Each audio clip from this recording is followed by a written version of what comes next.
Good evening, Razorback fans. Welcome to another episode of the Hog Talk Podcast, live from the Sterling Soap and Roastery Studios, part of the Believe and Buzz Radio Network, where you can hear us each week on 106.7 Buzz 2 in Central Arkansas.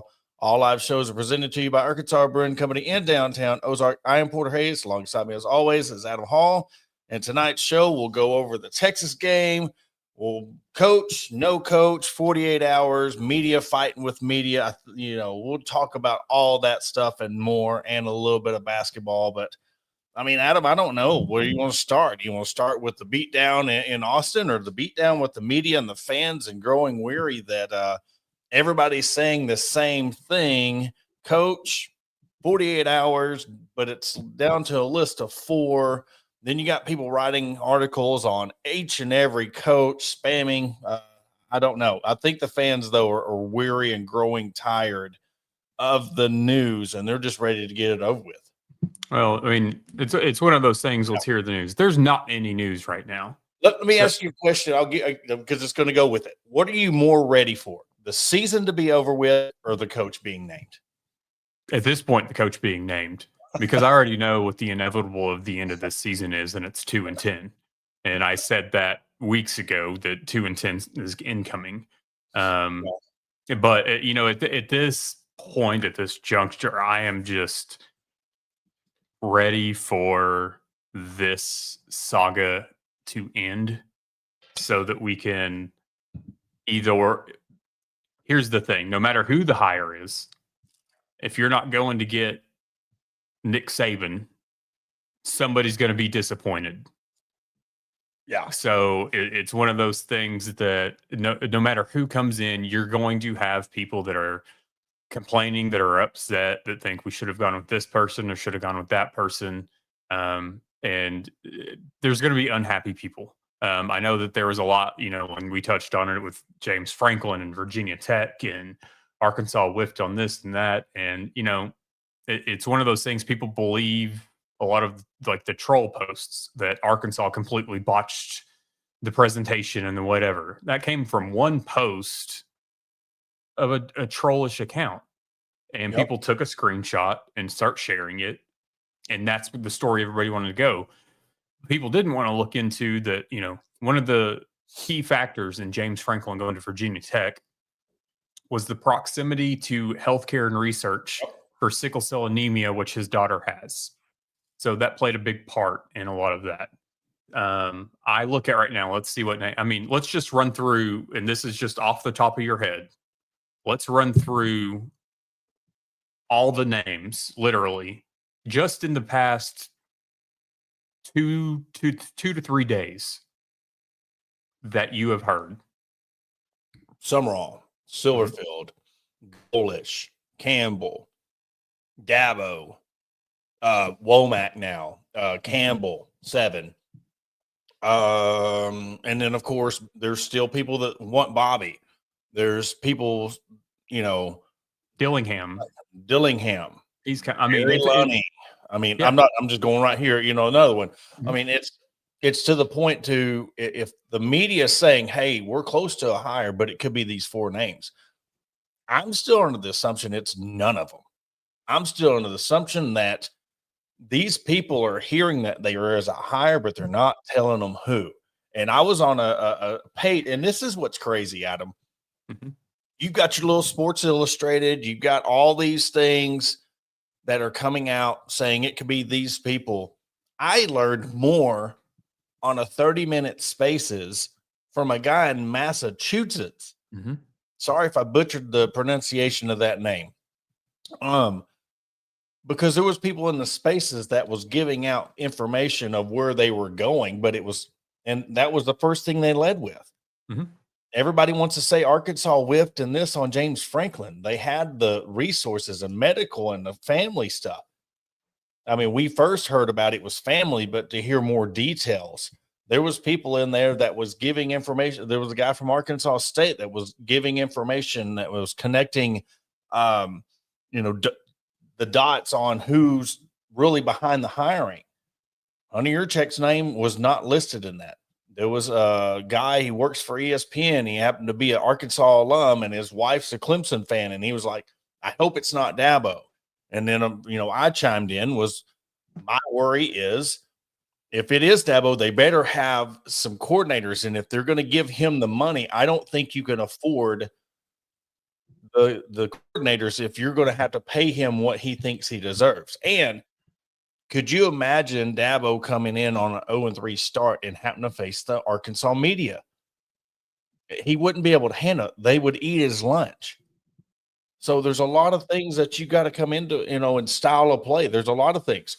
Are they going to, these coaches, you just want the name, all right? How is their style of play going to fit what will win in the SEC? And it's one of those that is like, it's exhausting. It's tiring. It's one of those things like I don't know, even to a point, like I've stopped opening like my Facebook Messenger. The flood. And there's a handful of people that like I do message with that I have no issues like still having conversation, about all this. But it's like I've stopped even opening them all together and having any of the normal conversations that I have just because of the flood of other messages that I'm getting on people just wanting to know who. That's all they care about. And a lot of it, like we live in this world now of instant gratification with our cell phones, with our computers, with social media and everything, that it's like pump the brakes a little bit. Like as soon as it gets put out there, like, hey, this is the guy, like it's going to get put out. It's going to go out to the masses even before the university officially announces it. And here's the thing too, is all these people that are wanting a name like right now. So we come out and say, it's 100% this person. You're still going to have the other people like, well, until Arkansas announces it. Yeah. Then why are you sitting here asking time and time again who it is if you're not going to believe it until the university announces that's the thing. They want us to say something, but I guarantee it. And we got burnt the last time this thing went around, but we could know 100%, and we go with it, and we would get 80% of the messages. We all don't know shit, or y'all don't know that. Hey, that's fine. We're not connected. That's why we just go off what others, because we aren't connected. We do a podcast. We're not connected with the university. We're not connected with anybody of the board of trustees. So therefore, we haven't said anything about what we're hearing. I mean, hell, we ran with, because the freaking LSU band is coming to Fort Smith. That's why we went with it. So, I mean, and something falls in our lap, we're not going to come out and say it, because we know unless we are for sure, we're just going hearsay off everybody. But that's all levels. I mean, Brandon Marcello in Fayetteville, he was an Auburn guy, but he's spent a lot of times in Arkansas. You're talking about somebody who would be very well connected. The Curry's Curry Sage. Yeah. This dude has broke a lot of stuff. There was a lot of Arkansas people, and for Bobby Bones to be like, hey, this guy, he's legit. He knows what he's talking about, because he's another one. Yeah, he does a radio station, but in his radio show, but he's a donor. He's a big booster. He's going to know something, but nobody is leaking this out. And it might be one of the people listed, but there's just too much of the same people throwing out these same 4 or 5 names. It's like, we know it's named, we know it's here, but nobody knows. And they're happening to throw 4 or 5 names out there because, well, who exactly? Well, who is it? Who is it? Who is it? Nobody's saying anything. Well, and I'm still seeing comments on whether it's TikTok, whether it's Facebook, wherever it is, that we just need to. We're still in this. We just need to give it to Bobby Petrino and hire a defensive coordinator. My whole thing with this, we've played 11 games. Coach Pittman was fired September 28th, I think was the date. Why would we wait this long just to name Bobby Petrino as the next head coach? You said the same thing about Gruden too. Why would you wait so long? I think if they were going to name Bobby Petrino the head coach, it would have been if they would have beat Mississippi State, Auburn, and they would have done it in that bye week. But, I mean, the team is just not – they've let go of the rope, which, okay, cool. And then you have the things. We can get into the gameplay for a minute. What was the biggest thing that you've said for the past 3 weeks about the quarterback position? What have you said? The season's done, so sit Talon and go ahead and start KJ Jackson so that he can get game reps and develop. And what the hell happened? You waited until the end of the game, towards the end of the game, to pull Talon and give the reins to KJ Jackson. And how did he do? I mean, he played well. He did. Played like a redshirt freshman who hasn't gotten to play a lot. He was one that if you had started him 3 weeks ago, I think that the game would have been different. Would we have won? I don't know. Probably not, because we still have the same defense. But I feel like the KJ Jackson move should have been done weeks ago. I think that this game against Missouri, KJ Jackson needs to get to start, even though it is Talon Green's last college football game. I think you run out there. I think you let Talon, because nevertheless, he did come in. He was electrifying quarterback. Mm-hmm. But I am, like I've said all year this year, I'm looking things. I have to look at things from a different pair of glasses. I see things through a different set of eyes. But I got to call a spade a spade. Yes, he is an electrifying quarterback, but what game has he won? What big game has he won for Arkansas? You've seen, I mean, there was people wanting to defend him, and Rohan Jones didn't run his correct route. He was getting tackled. He does it. If you look when he gets sacked, he is still trying to do something with the ball. Whether he's getting run out of bounds and you see him go down, he is trying to do a forward motion of some kind with his ball. And he did the same thing and threw it right to the LSU player. Like, it reminded me, what was that? The fake punt or whatever, where they done the stupid, wasn't it like a fake punt where he tried to throw it over the line and it went right to the defender? This was a couple of years back. I remember what you're talking about. I don't remember the game. It gave me PTSD of that. But I think still yet, I mean, he came in and he was 16 of 29, 206, one touchdown, got sacked. But still yet, he was showing heart. He had his legs. He was, there was one play where he was getting touched as he threw the ball and it didn't phase him. Mm-hmm.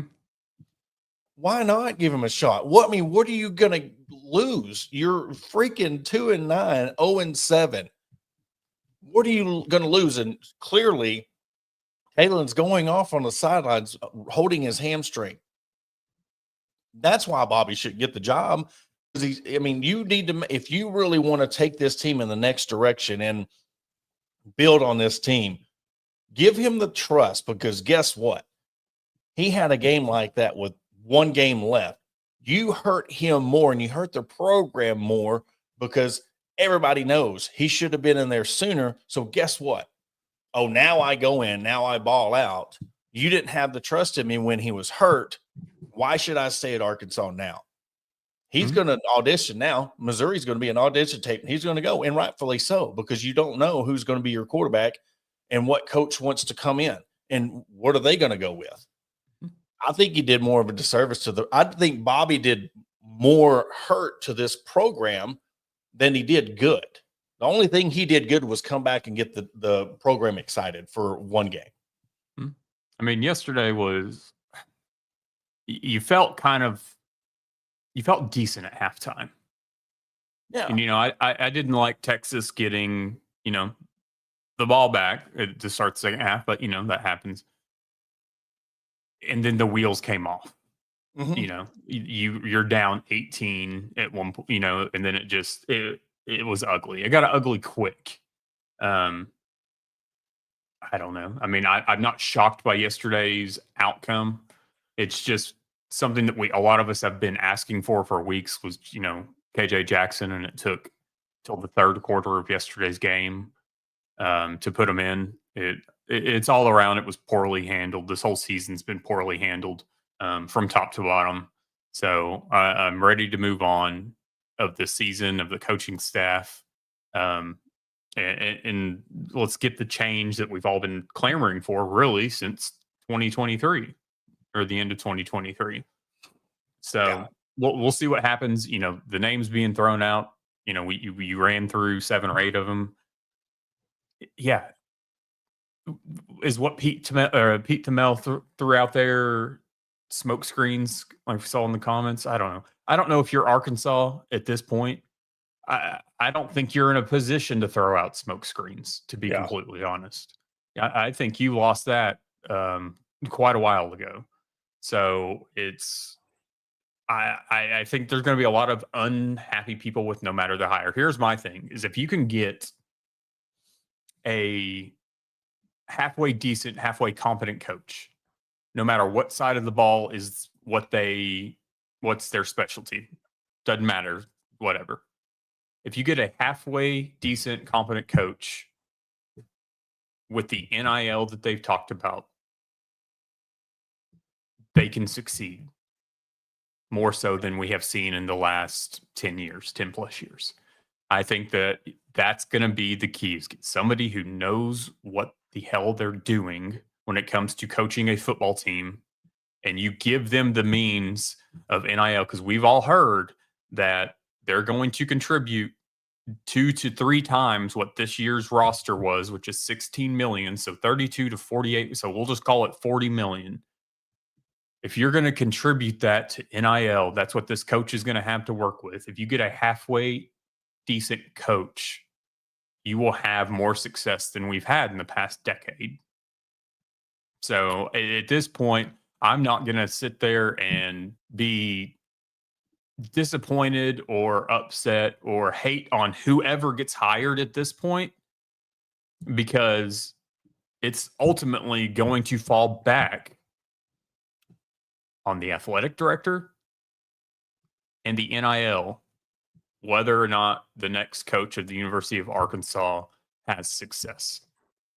Yeah. Well, and you brought up a good point. You're talking about the defense. I mean, Lanning, Freeman, Clark Lee, you know, all these guys have been defensive coordinators and turned into good coaches. Because I think the mental, I mean, let's throw in Venables. I mean, he's beaten Alabama 2 years in a row, and he's on the brink of making the college football playoff. I think the mindset of a defensive coordinator has more of that dog mentality, because they are wanting to headhunt. They are wanting to hurt you. They are wanting to stop your offense. Offensive coordinator, yeah, they're come in, they do their thing, but they want to score and they want to trick you, and they're trying to outsmart the defense. But you know, those 4 names, 5 if you want to include Venables. I mean, you get somebody in here that is defensive minded, because anybody with the offense now, it's just air raid, it's zone read, RPO. I think it'd be a really good choice. And I think that, you know, the latest name that is popping out is Womack out of Alabama, is a defensive coordinator from Alabama now what it used to, you know, has some of the shine left Alabama. Some of it has. And I like the thought process, though, because I mean, I know early on in this, there were some others, but you know, DP on HQ Live had thrown out Glenn Schumann, Georgia's defensive coordinator. Last week when we did our blind resumes, throughout LSU's defensive coordinator. So I like that. I like the thought process behind it. I'm just in the midst of, I would like somebody who's been a head coach before. Yeah. I don't want to go with a coordinator. I don't want this to be somebody's first head coaching job, which is why I would shy away from a coordinator. And yes, I know a coordinator is a step up from an offensive line coach, but let's get somebody who's ran a program before. You know, we've seen Eric Morris's name a lot from North Texas. We've seen Alex Golish, which we're hearing his name some less and less. It's one of those that I don't know at this point. I don't, you know, I was kind of surprised last night to hear Silverfield's name because I felt like that had kind of dissipated over the last several weeks. And it's very possible, like was said here, that it's not any four of those names that were said on the broadcast. And I get, Bobby Bones said that the main guys aren't even on that list. He said two. When they were looking at these four names. They're like, two of them are correct, but there's two that's not even being talked about. Mm-hmm. So it's a crapshoot at this point. So, like we've said, no matter who this hire is, you can't miss out again. And by miss out, I mean this: you can't mess up this hire. Yeah. This hire means more in setting back this program to essentially all but end this program. If you whiff again, you're done in college football. Well, and no one knows. Absolutely. I mean, other than the ones really on the inside, that circle, how many ever people that may be, they're the only ones. And there's people saying they made a hire, but yet they're naming 5 names. So did they? But it's just, the longer you go, the bigger the name this has to be, because again, these fans are wanting to, they need a turnaround. I've said this multiple times this year. I understand that Cal's great for the basketball program. Dave Van Horn is amazing for the baseball program, but this is a foundation of your program. You need to revitalize your program, and it starts with your football program, because who is actually and people in the chat can answer how much excitement is going on with the basketball program right now. You're hearing more negatives than not, because they're like, well, they're not scoring this much. They're, blah, blah, blah. And it could be affected because of the football program. But what did we ask? What did we ask before this season for the midweek home games? Yeah. And I know we're not to SEC time yet, but looking up, and yeah, you can fire back at me and say shame on me because I'm not up there at those games either. But it's one of those things. It's like, it's disheartening for this team, as good as they are, to look at an arena that has less than 10,000 people in it. Yeah. I mean, even the Friday night game, there wasn't that many people there. I'm going to answer this right quick, though. Explain the revenue sharing rules. So essentially, every school gets an even cut. So this year was $20.5 million. And that school divvies it out to their entire athletic department. They choose the percentage that each team gets. And so the school, the athletic department determines how much the football program get, basketball, women's basketball, golf, all the way down the list. They determine it. It can change. Well, the dollar amount will change year to year. And with that also, each athletic department can also change the percentage of how much each team gets. So let's say this season or this next season, Arkansas decides, hey, we do have X amount of dollars in NIL coming in that can help, or that has helped, whatever. So they may turn around and give a higher percentage of the rev sharing to another team that may be struggling or may needs it. So I'm thinking, is that the? Yeah, this is just the estimate, the idea. Yeah, this is the idea of it. This was So basically, this was an estimate. So if you look at it, football, they're estimating that the average that the football out of the 20.5 million got 15.3 million, which then breaks down to $146,000 per player. Basketball team, it figured up to $218,000 per player. That changes every year. So every year it'll be a higher dollar amount, but it's up to the school to determine what cut each program gets. And this is not Arkansas, just for the people that may be just tuning in. This is just a template of, because of course we don't have lacrosse or rowing or field hockey. So this is just an example to explain the answer to William. Yeah. So it changes year to year. So ultimately, this is where your school has to figure out balancing NIL and rev sharing. Because let's say that it's like Arkansas basketball. You have a good amount of NIL thanks to a John Tyson or whoever. You may not want to give them a high percentage of the rev sharing, and you may want to put that to baseball or women's basketball or something else to help benefit them, because this team over here, men's basketball, is getting money from the NIL. You've got to have a good athletic director, and if you have a GM that's doing something, a good GM to sort this stuff out. Yeah. And I think we're sitting in a position that we have neither. Exactly. Yeah. And that's the thing I keep bringing up week after week is the AD and the targets. If he's not the guy who's going to be that target, but also if they get the home run hire, they do get this money. I don't care who the AD is. If he's the position that if he could still suck at his job and we could get all this money because he sucked at his job and the basketball program is doing good because of John Tyson.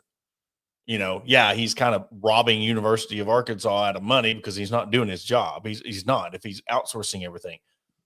But, it's the fact that you need to have somebody come in. I think they really need, there's so much they need. I mean, they don't even have an NIL agreement. I mean, the Pigpen Collective's trying, but in documents and things and plans that people's put out there talking about rumors. I mean, there's a rumor going around that, somehow all these people are forming this new plan to have a NIL collective and a TV show deal and all this NIL for football. And you need that's what you need is a complete rebuild of the whole program. You collective and a fundraiser, an AD, a name for your stadium. I mean, everything.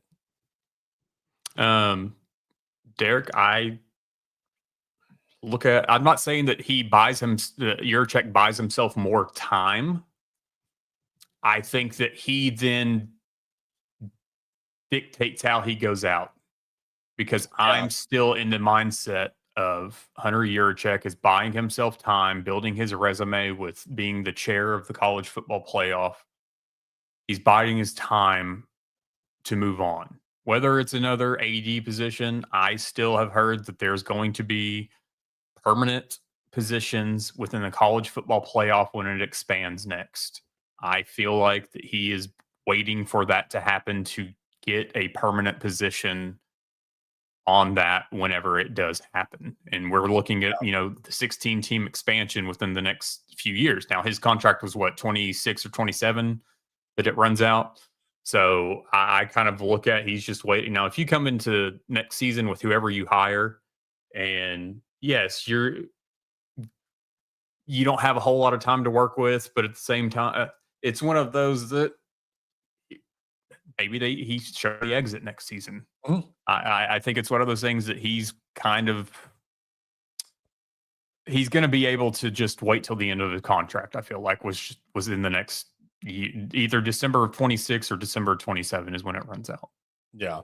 And here, I mean, Scanner Baz, I like, Scanlon, because the business aspect of it. I mean, Baz, he loves what he's doing. I think him being, at Little Rock Touchdown Club and then the buzz of being that ambassador role, Houston Nutt would be a good one for an ambassador role. I think you have to have somebody come in that can run a business, because this is what this is now.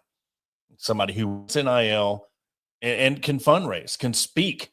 I mean, gosh dang, let's get into that. I mean, he can't do an interview to save his life, and here we're getting mocked on every Tuesday. You talk about Saturday. Hell, I don't look forward to Tuesdays now because of the interviews that he has to do when they come out with the new college football playoff bracket. It's like just I mean, he's you know, just giving let all of somebody us else. more clips to post. I Yeah, mean, yeah, that is true. so I mean, it is one of those things. Like, people are gonna mock him, people are gonna joke him, people are gonna like, hey, guess what? Arkansas fans are too. Y'all aren't gonna hurt our feelings. We already know it. Like, we've Yeah. been dealing with this for years. You know, like everybody said, ever since the must bust are you still here? You're still here video. Um, a lot of people lost faith in him after that. So we'll see what happens. But I don't. I think that I'm not saying he's bought himself time to see the end of his contract or get an extension, but I think that he will potentially get to leave on his terms. I just think there's bigger fish to fry. I think if he was doing his job, we would not be in this position. Because if he was doing his job, Sam Pittman would have been fired a year ago, and we could be trying to get this thing rolling this year, opposed to the mess that we're in now. He would have finally came to his senses and embraced and not let the edge go down. I mean, do we have your Razorback raffle up yet? Let me see. No, it starts tomorrow. It's at $0. Tomorrow. Yeah. So, that's where we were saying a year ago, fire him because yes, he is a great guy, but you want to get ahead of the curve because look what OU's done. You could have been ahead of OU in the grand scheme of the SEC if you would have built your program. They were coming in with a new coach with Venables. Texas did the same thing with Sark, but they made a great hire, and now you see where they are, and they're doing it with a mediocre quarterback. Who we made, and OU's doing it with a mediocre quarterback. Look at all that. That's the thing. If you look at the people with the defenses, Marcel Reed at Texas A&M, mediocre quarterback. None of these are superstars. They are going out and they are getting star players and they are building defenses with defensive minded. Elko was another one. I left his name off. That's what it takes. You get a dog in here that wants to come in and change this program. And I don't care if they have ties to the state of Arkansas, because guess what? Frank Broyles was not from Arkansas. He come from Georgia Tech, I believe. And you win. Guess what? You'll be remembered forever. If a guy comes in, they could be from Alaska. If he comes into this program, turns it around, and they win a national championship, he's going to be a Razorback forever. That's all the people want. Yes, in-state recruiting. Let's recruit. Let's get some of these kids. There's no reason you're getting these 3 stars and they're sitting on the end of the bench. At least bring some Arkansas kids, develop them, turn things around. I hope, Jordan. Yeah, I wanted Venables. Mm-hmm. I think he would have been a good coach when he was down here for the Broyles Award. I love Venables. I love what excited me about being a Clemson fan, because when their defense was legit, they were feared. Now they're not. And you see what happens. You have a mediocre quarterback with a mediocre defense. You're a mediocre team.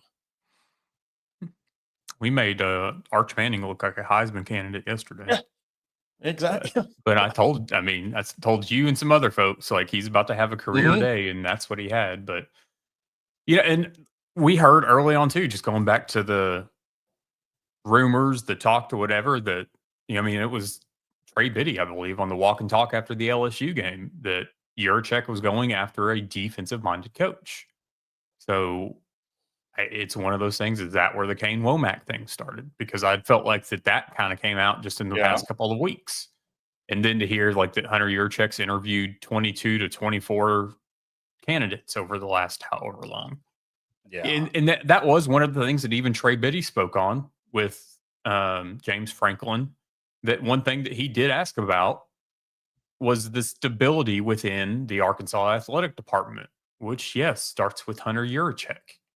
So it's one of those things that some people may be turned off to the fact that, hey, my boss, if I come in there, may not be there.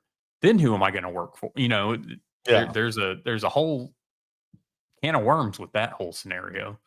So, well, the good thing is, It was not a one-score game. So the record is still with Nebraska. So that is the silver lining. You don't have to worry about Arkansas breaking that record for one-score losses. And let's bring the NFL into it.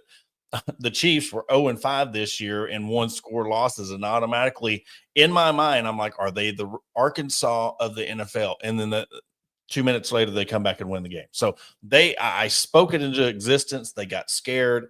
They did not want to be compared to Arkansas, and they won the game. So Patrick Mahomes needs to send me his game check. I was disappointed in that outcome. I'm not. What we're going to do, we're going to take a quick commercial break, hear a word from our sponsors, and then we'll carry on the conversation, talk a little basketball, bring up the Duke game that will be coming up on Thursday. We'll touch more on that on our Wednesday show. Again, because Thursday, Thanksgiving, we're going to do our show on Wednesday, but we will take a quick commercial break when I go through all these line of ads now. Okay, we'll be right back. Searching for premium grooming products that will take your daily routine to the next level? Look no further than Sterling Soap Company. Our handmade soaps, aftershaves, and balms are made with only the finest ingredients that give you the ultimate grooming experience. With a variety of scents to choose from, there's something for everyone. Plus, our products are crafted in small batches to ensure the highest level of quality. So why wait? Visit www.sterlingsoap.com or visit our retail store at 16 West Walnut Street in Paris, Arkansas. Shop our collection and discover the difference for yourself. Upgrade your grooming routine with Sterling Soap Company. Are you looking for a place to grab a cold drink and some delicious food? Look no further than Arkansas Brewing Company. Located at 201 South 1st Street in beautiful downtown Ozark, our establishment offers a wide selection of craft beers and tasty eats. But what sets us apart is our welcoming atmosphere and friendly staff. At Arkansas Brewing Company, you'll always feel like part of the family. So visit Destiny and Christopher Brockett and staff today and see for yourself what makes us the go-to spot for locals and visitors alike. Arkansas Brewing Company, come for the drinks and stay for the friends.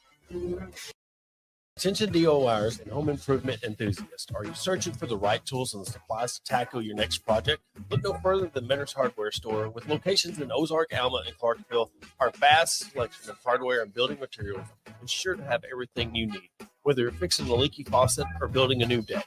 Plus, our knowledgeable staff is always on hand to offer expert advice and guidance. And with our competitive prices and convenient online ordering, Mentor's Hardware Store is your one-stop shop for all your DIY needs. Visit us today and let's build something amazing together. Are you looking to take your career to the next level? Look no further than ATU Ozark Campus.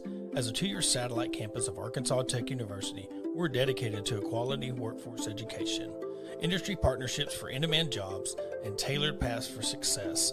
Our programs are led by industry professionals. Whether it's a certificate or you're aiming for a graduate degree, ATU Ozark has you covered.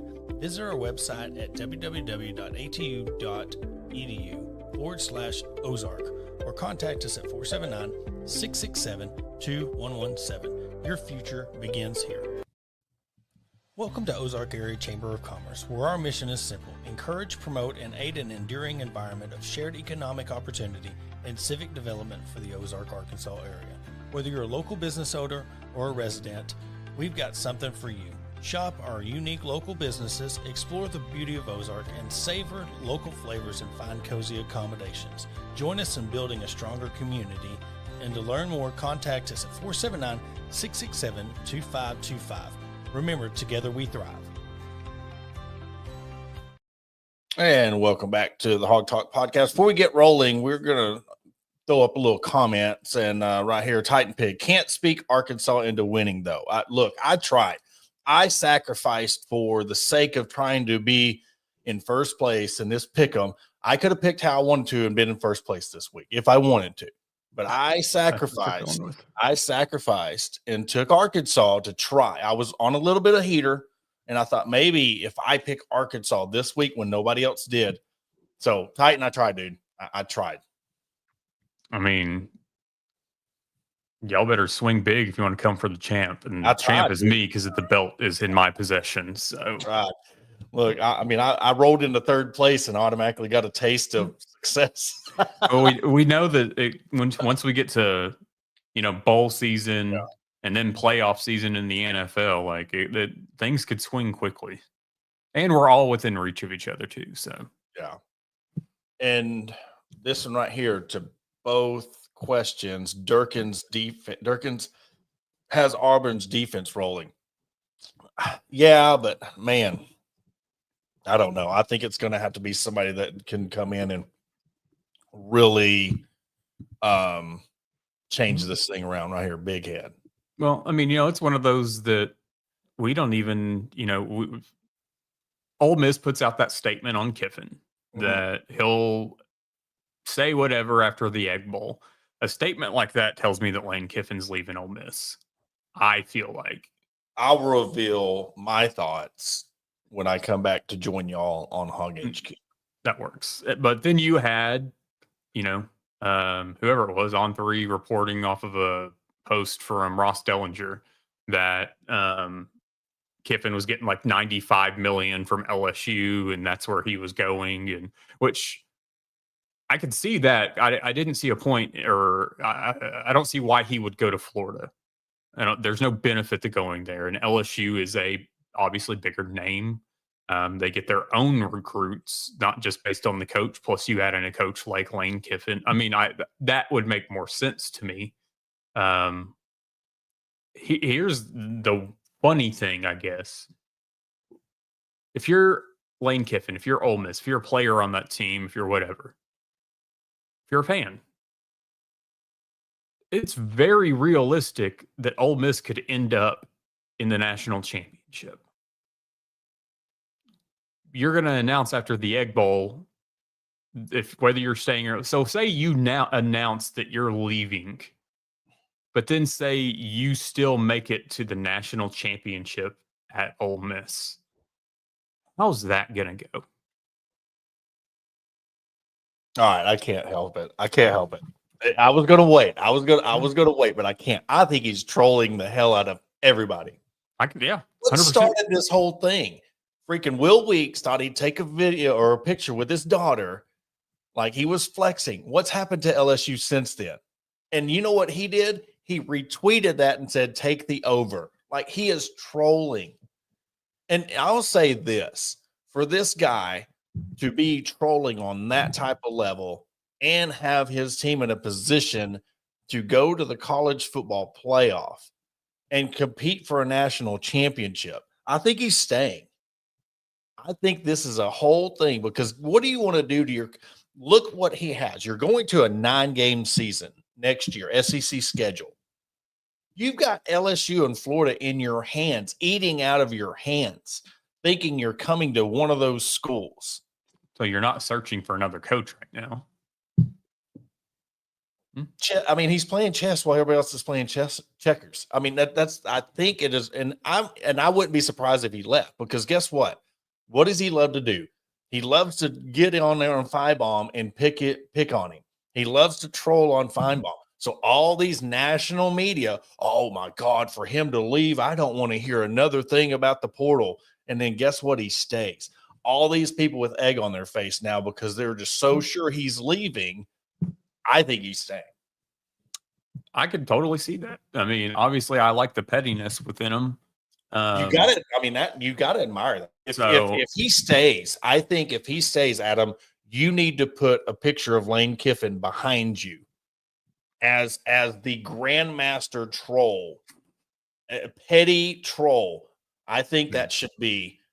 I'd trade you the belt for a picture of Lane Kiffin. How about that? I could completely see that happening. And like I said, I think it was last week.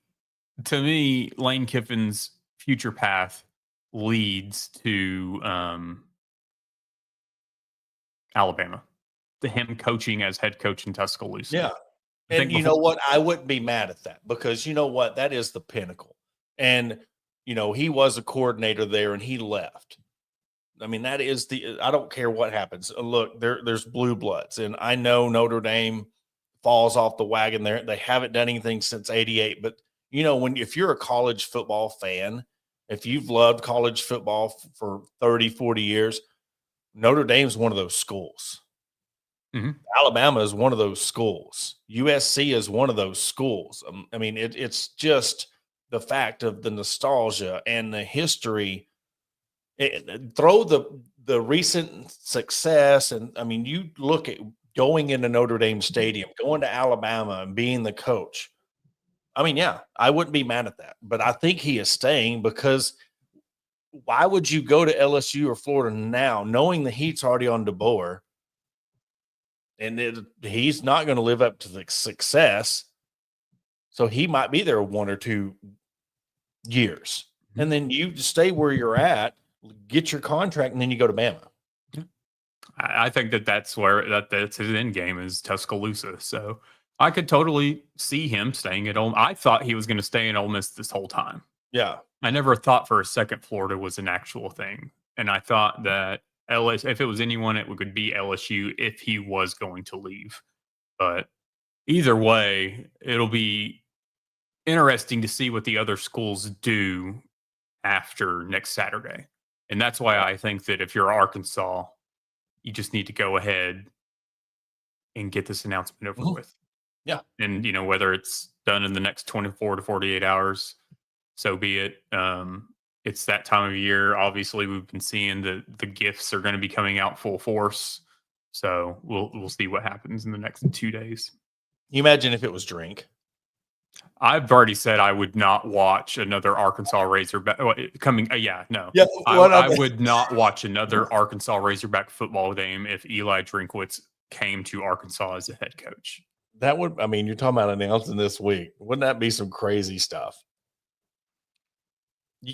The only way I would watch Eli Drinkwitz, head coach of Arkansas Razorbacks, is if at halftime of this weekend's game, he makes the announcement at midfield.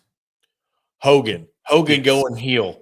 Like I need to see that to get behind that happening. He goes up 35-0 on Arkansas. Arkansas and then comes out and announces back and they beat Missouri. That's the only way that I would ever root for Eli Drinkwitz. And then he's every third down, they'd have to change the music from Stone Cold to the NWO. So yeah, that'd be crazy. We'll see what happens. But basketball time. Yeah, basketball, Duke game. Again, look at what happens. We're playing Duke and we're talking football. That happened last time. Playing Duke, Bobby Petrino. So you do have the Duke game coming up. This is concerning. But Cal said it. Cal said it perfectly. They better come out to play or they're going to get run out of the gym. Yeah. I mean, this is a game I was worried about this game before the season even started, before we even caught a glimpse of Arkansas's team and talent. But watching Duke, and I've only watched a small portion of Duke, but Cam Boozer is insanely good. Yeah. And it's when Arkansas is going to struggle. Arkansas is going to have to throw every big man that we have at Cam Boozer throughout the game, which means, and one thing I worry about with this team, because we've already seen it in games that were against lesser opponents and didn't matter. Or obviously all the games matter, but didn't matter as much. Wasn't as big of a stage. If you're almost getting into fights against Winthrop and against Jackson State, you have to control that before you step on the court with Duke. And especially with how Cam Boozer plays, none of us need Nick Pringle or Trevin Brazil getting technicals or flagrants or thrown out of a game, whatever the case. They've got to calm themselves down and stop. I mean, for the simple fact that a player on Jackson State got under Carter Knox's skin so much. I mean, that kid was bound. The player from Jackson State was ready to go. And I'm sorry, Carter Knox. I don't know that you would have been ready for it.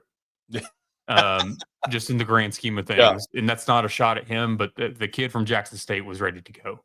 they've got to control their emotions and their tempers when they go to play Duke.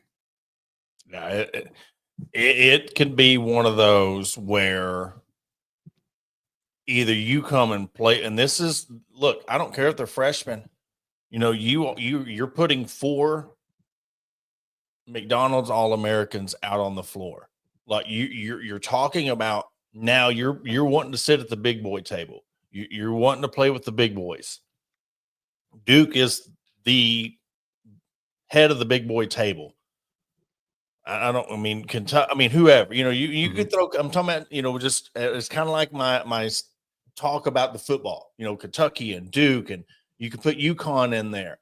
I mean, when you're talking about seats at the big boy table, you've got to throw Duke in there. And it could be one of them UNLV situations where at the end of the game, they're telling Cal, you better go get some men, because I'm telling you, if you want to win the national championship, you talking about letting Jackson State and all these people and Winthrop get under your skin.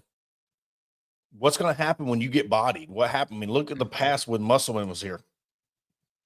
They go up against UConn, Gonzaga, you know, North Carolina, Duke, and you go against these people where you're getting bodied.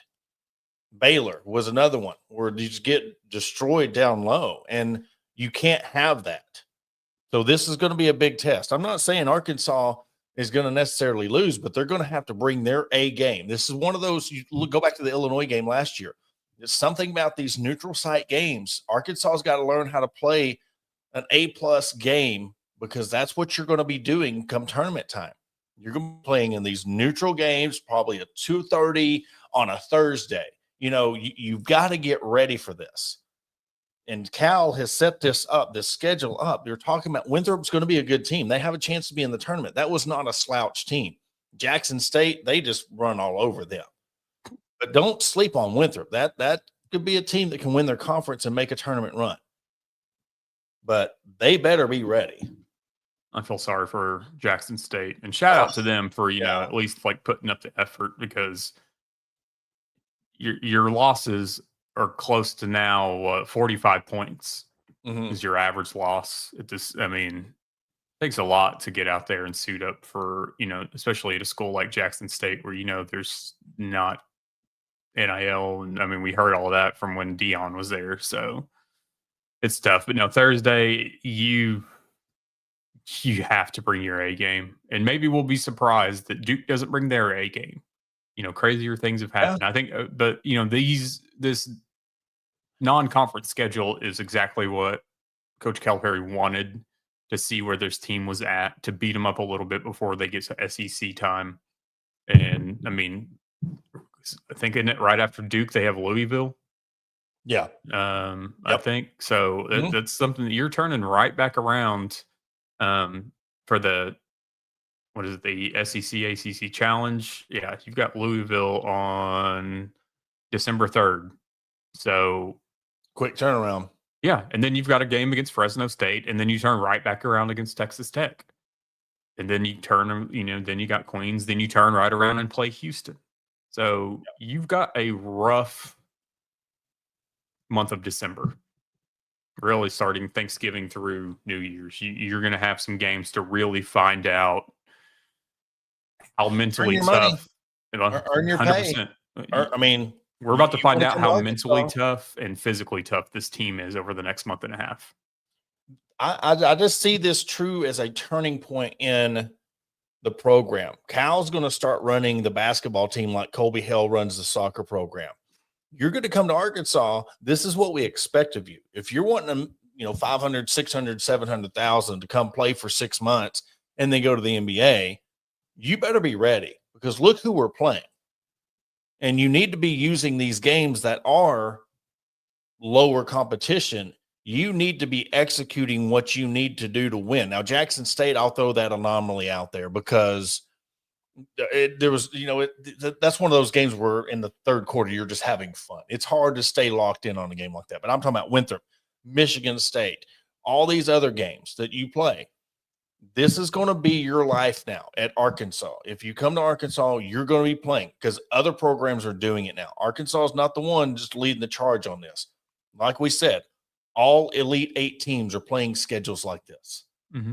You want big boy money, you're going to play big boy teams on big boy stages, and you better be ready for it. And this is going to be a true test. I mean, Michigan State, they played in a hostile environment. It was a great game, lost by 3 points. They should have won the game, but they didn't. But you have to be ready. This is going to be a different environment, neutral site against a better team that you better be ready for. Mm-hmm. Thursday night, 7 p.m. on CBS. Duke's averaging 94 points a game. Arkansas's averaging 91. Duke's holding opponents to 57, while Arkansas's holding opponents to 70. So I think that right there could be big. I'm looking at the other one. Duke's averaging 44 rebounds. Arkansas's averaging 39. Field goal percentage is almost even, just above 50. Yeah. So we average a little bit more assists, more steal, or just barely more steals. So I think it's going to be. I don't trust ESPN's analytics showing that Duke has an 89% chance of winning. I don't believe that. I don't buy into that. Arkansas just needs to go into this game. I think that we're going to see I think this will be the best game that we've seen Malik Thomas play thus far. And that's saying a lot because he's had great games so far, but he's going to have to need Acuff, do the same. I mean, that's everybody's talking about Malik Thomas. Acuff just as highly touted. They're going to need him. I want to see Brazil. You come back, don't get lost in the limelight. Bring your big boy pants. I mean, drop your nuts.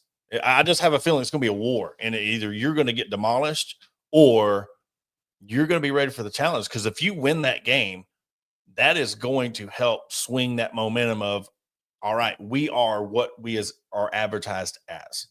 And that's going to be huge going in because, again, Illinois last year, Michigan State already. You've got to be able to handle winning those big games to give you that motivation of that's what it's going to take to make a Final Four run. Yeah. So it's here. Yep. And speaking of that, we're at the end of our show. We want to appreciate everybody for tuning in tonight. Great comment section tonight. Bring more of it. 8:05, we're going to be back with DP, Hog HQ Live. I'm going to be joining the guys in the place of Matt. So, hey, let's have some more fun in another hour. Definitely. We'll be here. All right. For the Adam Hall, I'm Porter Hayes. Thank everybody for tuning in. And instead of Thursday, Wednesday, we'll catch you in an hour.